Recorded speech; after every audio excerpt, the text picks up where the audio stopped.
영화, 건축, 정신분석학. Cinema C Architecture A Psychoanalysis P. 카푸 채널의 앞에입니다. 경찰 캅이랑은 아무 상관 없습니다. 다만 상관이 있다면 여러분 마음속에 캅이 되고 싶네요. 7번째 카푸 채널 콘텐츠는 빌라 사보아의 2층과 옥상 정원을 소개해 보겠습니다. 빌라 사보아 2층과 옥상 정원은 단순하게 1층 공간의 연장이 아니라 완전히 다른 분위기의 공간입니다. 여기서 유심히 봐야 할 것은 2층 거실과 야외 정원으로 이어진 거대한 유리창입니다. 그리고 나중에 여길 가시면 이 건물에만 현혹되지 마시고 건물 주변의 풍경을 꼭 봐주세요. 그럼 역시 자전거 타는 즐거운 마음으로 앞으로 나가겠습니다. 빌라 사보아 2층 평면입니다. 중앙에 램프를 올라가면 바로 거실이 있습니다. 거실 바로 옆에 부엌이 있습니다. 부엌 옆문을 열고 나가면 야외로 오픈되어 있는 발코니가 있고 발코니 옆에는 침실 3과 욕실, 침실 2가 있습니다. 램프를 정면으로 바로 보았을 때 오른쪽 복도 끝에 침실 1이 있고 침실 1 안에는 침실 1 욕실이 붙어 있습니다. 침실 1 옆에는 서재가 있고요. 그리고 램프 바로 옆에 원형 계단 옆으로 화장실이 있습니다. 2층은 3분의 1 이상으로 실내 공간이 아닌 야외 정원이 자리 잡고 있습니다. 빌라 사보아 2층 거실입니다. 연분홍색 페인트 벽이 인상적이죠? 이 거실에는 꼬르비제가 디자인한 가구들이 배치되어 있습니다. 여기 가시면 이 비싼 의자들을 맘 놓고 앉을 수 있는 특권이 있습니다. 그리고 그 거실 의자에 앉아 야외 정원을 바라보는 것은 정말 색다른 체험입니다. 야외 정원으로 나가는 유리는 너무 깨끗하게 청소되어 있어서 유리가 없는 줄 알고 그냥 나가는 경우가 종종 있습니다. 바로 이 아이처럼요. 여기 보면 유리창이 깨진 것이 보일 겁니다. 아까 아이가 깬 것은 아닙니다. 누군가가 아까 아이처럼 잘못하여 유리창을 깰 정도로 부딪힌 거죠. 근데 아까 아이가 거실 유리창을 깼으면 좋겠다는 바람이 살짝 있었습니다. 빌라 사보아 유리창 깨지는 모습을 보고 싶었거든요. 저 정말 나쁜 레이첼이죠? 죄송합니다.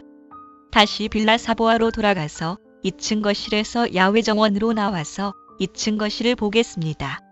안쪽이 훤히 들여다 보이죠? 이게 바로 모더니즘 건축에서 전면 유리창을 통해 보여준 내외부 공간의 시각적 소통입니다. 미스 반대로 해도 바르셀로나 파빌리온에서 같은 공간적 수법을 보여줍니다. 이건 과거 서양 전통 건축에서는 볼 수 없는 공간 수법이죠. 이렇게 큰 유리를 통해서 비록 공간적으로는 나눠져 있지만 눈이 열려서 외부를 볼 수 있기 때문에 내부에서는 공간이 확장된 듯한 느낌이 드는 것입니다. 2층 거실의 창가에는 여러 물건들이 전시되어 있습니다. 거실의 한편을 보면 기둥이 늘어서 있습니다. 저번 편의 외관을 설명드릴 때 말씀드린 것처럼 기둥이 벽에서 좀 물러서 있습니다. 그래서 이 부분의 바닥과 천장은 캔틸러버로 좀 더 밖으로 빠져나가 있습니다. 빌라 사보아는 이처럼 벽이 아닌 기둥으로 건물을 지탱하기 때문에 벽은 커튼월, 즉 봄만 잡고 있는 장식벽이 되는 것입니다. 2층 거실에는 작은 벽난로도 이렇게 있습니다. 창가에는 꼬르비제와 관련된 여러 물건들이 전시되어 있습니다. 거실 옆에 붙어있는 부엌입니다. 그때만 해도 싱크대 같은 부엌 가구는 없었고 이렇게 직접 부엌 가구를 만들고 상판은 타일을 깔아서 물을 사용하기 쉽게 만들었습니다. 부엌 가구는 모두 빌트인으로 만들어 놓았습니다. 물이 닿는 부분은 모두 타일로 마감을 해놓았고 부엌 수납 공간의 미석이 문들은 은색 페인트 헤어 마감을 했습니다. 부엌의 칼라 코디는 모두 백색으로 말끔히 해놓았네요. 부엌 옆 발코니입니다. 우리 아파트 공간으로 치자면 다용도실에 해당하겠죠. 빌라 사보아 모델을 만들면서 이곳이 어떤 느낌인가 참 궁금했습니다. 나쁜 생각이지만 여기서 창밖을 보면서 담배를 피면 참 좋지 않을까 생각했습니다. 헤헤. 특히 발코니 윗부분의 창은 옥상층 원형 계단이 위치한 곳입니다. 침실 3입니다. 여기도 빌트인 퍼니처, 즉 붙박이 가구들이 보입니다. 또한 특이한 것은 바로 라디에이터입니다. 여기에 뜨거운 물을 흘려보내서 복사열로 난방을 하는 것입니다. 이 방의 문을 나서면 2층 원형 계단이 보입니다. 또 하나, 침실 3의 특징은 내부에 화장실을 두고 있는 것입니다. 이 낮은 벽으로 둘러싸인 곳이 바로 화장실입니다. 이 화장실 바깥쪽에는 옷장이 있고 안쪽으로 들어가면 이렇게 세면기와 변기가 위치하고 있습니다. 침실 3과 침실 2 사이에 있는 욕실입니다. 정말 옛날 범람 욕조이네요. 침실 2입니다. 욕실 쪽 벽은 욕조 때문에 벽이 튀어나와 있습니다. 여기는 빌트인 퍼니처로 공간이 구분되어 있습니다. 오른쪽의 벽장 뒤로 돌아갈 수 있고요. 여기도 거실과 침실 3과 마찬가지로 창밖으로 그냥 숲이 보입니다. 침실 2 벽장 뒤쪽 공간입니다. 창문 밖으로 역시 숲이 보입니다. 이처럼 빌라 사보아 창밖으로 숲이 보인다는 사실을 꼭 기억해 주세요. 침실 1, 이게 아마 주인 침실일 것입니다. 그러고 보니 침실 1의 창방향은 남향이 되겠네요.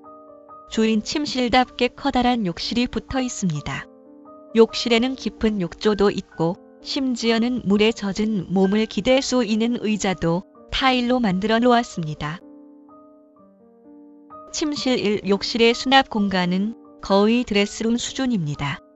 욕조는 수영은 못하겠지만 두세 사람은 거뜬히 들어갈 정도입니다. 아, 여기서 목욕하면 좋겠다. 커튼으로 욕조 공간을 가릴 수 있네요. 정말로 커튼홀입니다. 히히. 침실 1 욕실 화장실입니다. 빌라 사보아 2층에 변기가 놓여있는 곳 대부분은 천창이 있습니다. 꼬르비제는 하늘을 봐야만 볼일을 볼 수 있었나 봅니다. 화장실에 이 멋진 천창이라니 과분하지 않은가요? 근데 정말 큰일 볼 때 기분이 찢어졌을 겁니다. 크크. 침실 1 옆에 문을 열면 서재가 보입니다. 서재는 오른쪽 벽이 청색입니다. 청색 벽에 문을 열고 나가면 바로 2층 야외정원입니다. 이 작은 창도 2층 야외정원을 향해 있습니다. 2층의 화장실입니다. 1층과 마찬가지로 무척 좁습니다. 여기도 역시 위쪽에 이렇게 천창이 나 있습니다. 이 화장실은 사용하시면 안 됩니다. 하지만 정말로 한번 쓰고 싶네요. 화장실 말고도 천창이 쓰인 곳이 있습니다. 바로 복도 위 천창이지요. 여기는 또 극적인 효과를 보여주고 있습니다. 여기에는 남향을 이용해서 빛을 길게 끌고 들어와 복도의 파란색 벽에 하나의 빛의 그림을 그려 놓습니다. 이렇게 천창의 빛을 이용하는 방법은 꼬르비제의 시그니처 디자인이 됩니다. 그 증거로 라투레뚜 수도원대 예배실의 측면 창을 들 수 있습니다. 빌라 사보아의 수법을 한층 더 발전시켜보다 더 화려하게 빛을 사용합니다. 빛은 정말 중요합니다. 이와이 슈운지 감독의 뱀파이어를 보면 동반자살을 빙자해서 자살자를 모집하던 주인공 남자가 자살 지원자인 여자의 집을 찾아가는 장면이 있습니다. 여자는 돈이 없어서 지하에 살고 있어 창문이 없기에 벽과 방의 천장에 하늘을 칼라 프린트로 출력하여 붙여놓고 있습니다. 이 장면과 대비되어 모든 방향으로 큰 창이 달려있는 버스를 타고 있는 그 두 사람의 모습은 사뭇 달라 보이네요. 이 장면은 다른 동반자살자들 때문에 죽을 뻔했던 두 사람이 버스로 돌아가는 장면입니다. 근데 다른 동반자살 지원자들은 모두 죽었네요. 남자야 원래 다른 목적이 있었지만 이 여자 정말 재미있습니다. 이제 2층 야외 정원으로 나가볼까요? 옥상으로 올라가는 램프입니다. 램프 아래 창들이 1층 창처럼 가로 쇠살로 잘게 구분되어 있는 것은 아마 당시로는 정확하게 사다리형으로 유리를 크게 자르는데 기술적인 한계가 있기 때문일 것입니다. 그런데 그 덕분에 더 기하학적인 형태가 돋보이지 않나요? 저쪽은 바로 서재가 있는 위치입니다.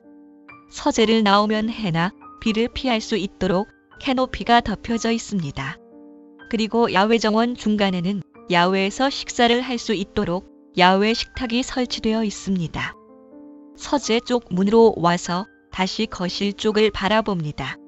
왼쪽은 유리창도 없이 뻥하니 시원하게 뚫려져 있네요. 역시 그 너머로 숲이 잘 보입니다. 서재 쪽 캐노피 아래에 있는 유리창입니다. 솔직히 이 유리창도 뻥 뚫어 놓았으면 좋았을 텐데요. 혹시 여기를 나중에 불법 증축하려고 창을 달아놓은 게 아닐까요? 크크. 드디어 빌라 사보아의 옥상층입니다. 역시 간단하게 평면을 보면 중앙에는 경사로, 그러니까 램프가 있고 램프를 올라가자마자 딱 하니 옥상 정원을 만날 수 있습니다. 그리고 램프 옆에 공간이 있는데 거기 문을 열고 들어가면 2층과 1층 그리고 지하층까지 연결되어 있는 원형 계단이 있습니다. 옥상 정원을 올라가면 바로 유리 없이 사각형으로 그냥 시원하게 뚫린 창이 눈에 확 들어옵니다. 그리고 그 창 너머로 머리를 내밀어 보면 푸른 숲이 시선을 가득 메웁니다. 이 창으로 어디를 둘러보아도 숲이 눈에 들어옵니다.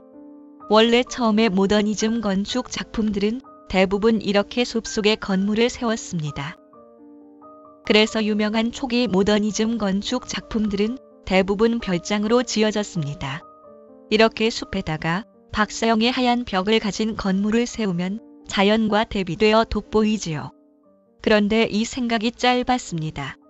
이건 나중에 더 설명드리고 다시 옥상 정원을 살펴보면 옥상 정원 옆에 옥상층 원형 계단으로 들어가는 문이 있습니다. 옥상층으로 올라가는 램프를 아래로 내려다보았습니다. 자갈로 깔려져 있는 옥상 부분은 출입이 금지되어 있습니다. 옥상 정원의 2층 야외 정원을 바라보고 있습니다. 2층에 뻥 뚫린 창으로 잔디 위에서 뛰어노는 아이의 모습까지 보이네요. 옥상 정원을 다른 시각에서 바라보고 있습니다. 정원이라는 이름이 붙어 있지만 식목이 좀 초라하죠? 근데 이 옥상 정원에 올라오면 주변의 숲을 다 감상할 수 있으니 그 명칭이 아깝지 않죠. 옥상층에서 유일하게 지붕이 있는 공간입니다. 이 안에 원형 계단이 있습니다. 원형 계단이 있는 그 공간에는 의외로 유리미 서기창이 있습니다. 나라면 유리창을 끼워 놓지 않을 텐데요. 이쪽이 비가 많이 오는 지역인가? 원형 계단을 내려가 보겠습니다.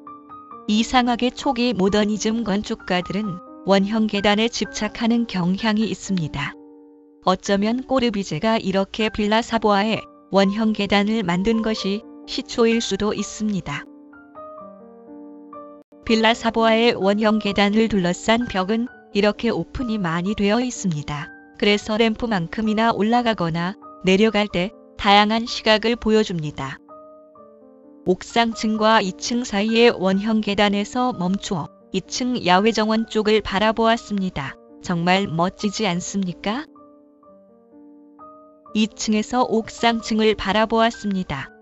옥상층에서 2층으로 내려오는 계단은 완전한 원형 계단은 아닙니다. 이제 빌라 사보아를 다 살펴보았습니다. 앞서 말씀드린 것처럼 초기 모더니즘 건축들, 예를 들어 프랭크 로이드 라이트의 낙수장, 루돌프 쉰들러의 쉰들러 하우스와 같은 작품들은 빌라 사보아처럼 모두 숲으로 둘러싸여 있습니다. 그래서 창문을 열면 바깥쪽 숲의 풍경이 이렇게 집 안으로 쑥 들어오는 것입니다. 그것이 가능했던 것은 커튼홀을 통해서 큰 유리창을 설치한 덕분이었습니다. 예전에는 이렇게 큰 창을 뚫지 못했습니다. 벽이 구조체였기 때문이죠. 그래서 사람들은 답답해했고 벽에다가 그렇게 줄구장창 벽화를 그리거나 장식을 해댔습니다. 그런데 꼬르비제와 같은 모더니즘 건축가 덕분에 벽이 구조에서 해방되고 이처럼 큰 창을 설치했으니 그림 대신 진짜 자연 풍경을 안으로 끌어들일 수 있었습니다. 그런데 모더니즘 건축이 몇 개 없을 때는 창을 통해서 자연을 즐길 수 있었습니다. 그러나 그런 모더니즘 건축이 점점 많아지고 결국 숲이 들어갈 자리에 다른 모더니즘 건축이 들어서면서 이제 창밖에는 삭막한 박사형 건물들만이 보이면서 자연과 어울리는 초기 모더니즘 건축의 장점을 발로 차버렸습니다. 이것이 모더니즘 건축이 1960년대 이후 인기가 없어지는 결정적인 이유 중 하나가 됩니다. 결국 지겨워 죽겠는 거죠. 모더니즘의 박사 형태가.